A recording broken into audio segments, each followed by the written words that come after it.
Bonjour chers amis, chers fans, chers passionnés, j'espère que vous vous portez bien. Bienvenue à Joy Farm. Sur notre chaîne, nous vous parlons d'élevage. Joy Farm, ça fait 9 années que nous sommes dans l'élevage. Donc nous avons pris le choix, nous avons pris le temps de bien observer, de bien regarder et de comprendre les élevages qui vont permettre à nous, jeunes investisseurs, d'investir de l'argent et d'avoir rapidement un retour sur investissement. Comme vous le savez, Joy Farm, c'est la production des cailles. Nous avons souvent parlé de l'œuf de caille. Si nous avons choisi la production et l'élevage des cailles, c'est parce que nous savons que les cailles sont un animal à résistance qui, en un temps record, vous permet d'avoir des œufs que vous mettez rapidement sur le marché et les supermarchés.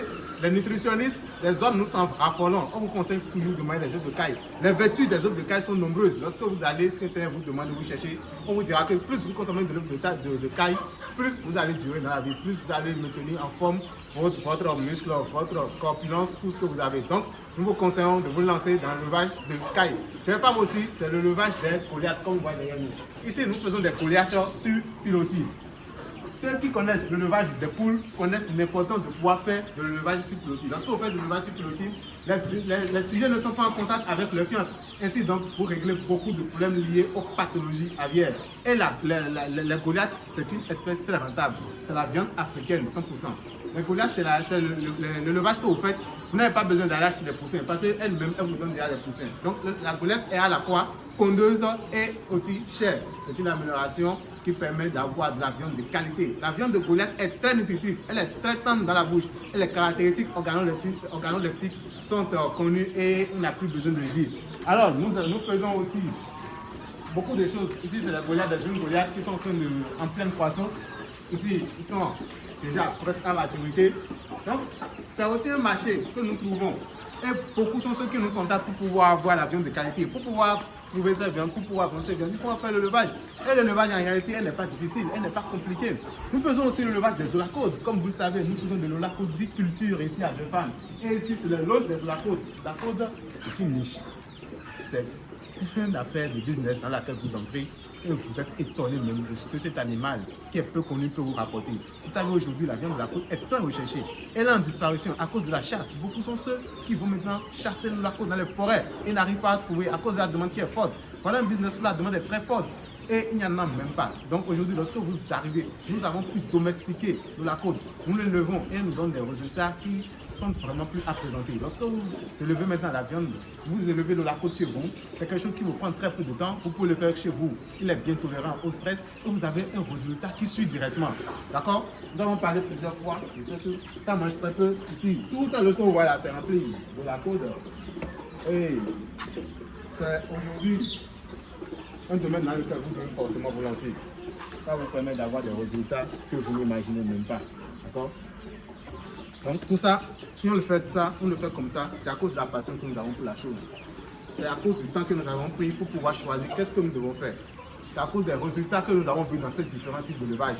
Et je peux vous assurer que lorsque vous le faites, et que c'est très bien fait, c'est correctement fait, lorsque vous mettez ce que vous êtes en train de faire, vous avez la science correcte, vous ne faites pas beaucoup d'erreurs, d'accord? C'est que vous comprenez ce que vous êtes en train de faire, les résultats ne manquent jamais de suivre. Aujourd'hui, comme d'habitude, nous allons vous parler toujours du lapin. Donc, c'est au niveau de notre exploitation des cailles, des poulets Goliath, nous allons parler de l'élevage de lapin. Parce que pour le moment, nous sommes en train de faire une saison de lapin où nous allons parler beaucoup de lapin pour pouvoir vous expliquer en un âge. Après aussi, nous allons aller sur les autres types d'élevage, que ce soit dans l'apodiculture, que ce soit la production des Goliaths, qui est aujourd'hui une activité en pleine expansion, et aussi l'activité de l'élevage des cailles. Alors aujourd'hui, nous allons parler d'un sous-thème en ce qui concerne la funiculture. Nous voulons parler en fait de la mortalité de l'apéro sous mer.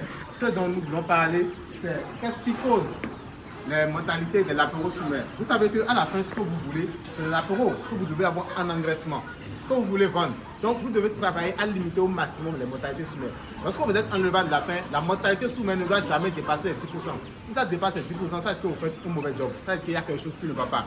Et les mortalités qu'il y a sous mer, généralement dans la boîte à nid, en réalité, le leveur peut éviter le maximum quand il sait, quand il a la présence d'esprit de pouvoir bien faire le levage de lapin. Alors, nous allons d'abord parler des causes. Pourquoi il y a beaucoup de mortalité sous mer? La première des choses, c'est qu'il y a la mortalité de la mer à la mise bas. Vous savez que la mise bas, c'est un phénomène pas du tout facile. Lorsque la lapine veut mettre bas, c'est tout un stress mis ensemble.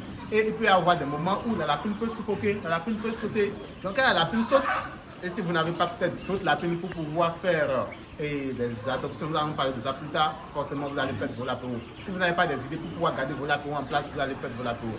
Donc, la première cause de mortalité de l'apéro, c'est la mortalité de la mère à la mise. L'autre chose aussi, c'est le matériel inadéquat et défectueux. Quel matériel? Je veux parler de la boîte à nuit. Lorsque votre boîte à nuit ne respecte aucun norme, lorsque votre boîte à nuit n'est pas dans aucune règle donnée, c'est-à-dire qu'il y a même l'accès difficile à la boîte à nuit par la lapine mère, vous avez des mortalités. Voilà la lapine qui elle a mis bas dans la boîte à nuit difficilement déjà et elle veut maintenant allaiter. Et elle doit faire tout un chemin de parcours avant d'aller allaiter l'apéro. Vous allez voir que là, elle va vouloir se concentrer sur elle-même. Et là, donc, vous allez avoir ce qu'on appelle beaucoup de mortalité au niveau de l'apéro. L'autre chose qui amène la mortalité, c'est en fait l'hygiène au sein de la boîte à nuit. Lorsque vous avez une boîte à nuit et vous ne mettez pas assez de litière pour aider la lapine au niveau de la préparation du nid, vous savez que lorsque la lapine veut mettre bas, elle arrache ses poils généralement pour former son nid. Mais qu'est-ce que le leveur peut faire? Le leveur aussi peut aider la lapine en ajoutant des pailles ou bien des copeaux au niveau de la boîte à nuit pour favoriser en fait que le nid soit bien fait et tout cela. Donc, lorsque vous ne respectez pas ça et que les latéraux, quand ils naissent, sont sans poils, le lapin, ça naît nu, la motricité est réduite, les latéraux ne voient pas quand ils naissent. Donc, en fait, si vous ne créez pas cet environnement pour permettre aux latéraux de pouvoir bénéficier un petit peu de chaleur et de pouvoir bien survivre, là, vous allez perdre beaucoup de latéraux à cause de cela. L'autre chose aussi, c'est au niveau de l'environnement immédiat. Lorsqu'il y a trop de stress au niveau de l'environnement immédiat, ou bien que l'environnement immédiat est défectueux. Il y a du bruit, il y a de la chaleur présente, il y a des visites ininterrompues, des visites tout le temps. Vous allez voir que là, vous allez stresser beaucoup la lapine qui ne va pas bien prendre soin de l'apéro. Et il ne faut pas oublier que les lapins, quand ils naissent, généralement, ils ne sont pas encore si forts que ça. Donc, ils ont besoin en fait que la lapine soit tout le temps et constamment présente dans la boîte à nuit pour pouvoir faire en fait l'allaitement. L'autre chose qui peut créer aussi la mortalité, c'est l'allaitement insuffisant. Vous voyez maintenant des lapéraux qui sont nés, qui n'ont pas d'autre source de nutriments que le lait maternel. Et voilà que la lapine, elle n'allait pas correctement les lapéraux. Pourquoi? Parce que vous avez peut-être fait déjà un mauvais choix de reproducteur. Nous avons expliqué. Pour pouvoir choisir les reproducteurs, il faut aller sur certaines caractéristiques. Un bon reproducteur, c'est un reproducteur qui prend bien soin de ses lapéraux. Et pour pouvoir savoir si une reproductrice est très bonne, par exemple, c'est qu'il faut voir la qualité de l'apéro qu'elle a mise là au début. Elle a fait combien et combien elle a pu sevrer. Ça, c'est déjà un indicateur qui nous permet de dire en même temps si c'est un bon reproducteur ou pas. Maintenant, si elle n'allaite pas correctement les petits ne pourront pas, les lapéraux, ne pourront pas grandir et ne pourront pas suivre. Donc, les cas d'agalacie qui sont dus généralement aussi aux marmites, c'est-à-dire qu'il y a une inflammation des mamelles que vous avez peut-être négligé, que vous n'avez pas bien pris soin de la pile en son temps, sont des causes de mortalité sous mer. Donc vous remarquez ainsi donc que parmi tous ces problèmes, le leveur doit être en mesure d'apporter une solution à tous ces problèmes.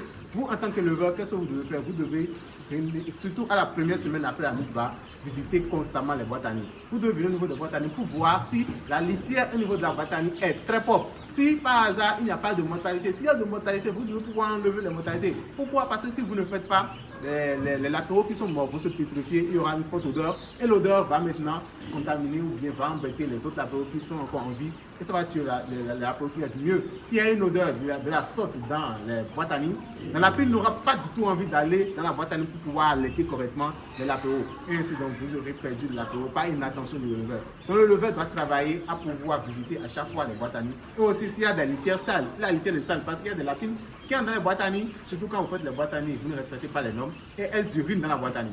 Si la lapine vient dans la boîte à nuit, elle urine dans la boîte à nuit, alors que vous faites votre boîte à nuit, vous n'avez pas mis peut-être le bas sous forme de grillage et l'urine reste, il y aura une souillure de la litière à l'intérieur. Et ça peut tuer beaucoup les latéraux. Donc vous, le leveur, vous devez faire aussi attention à cela pour pouvoir contrôler correctement ce genre de petits détails qui vont vous permettre de pouvoir sauver les latéraux.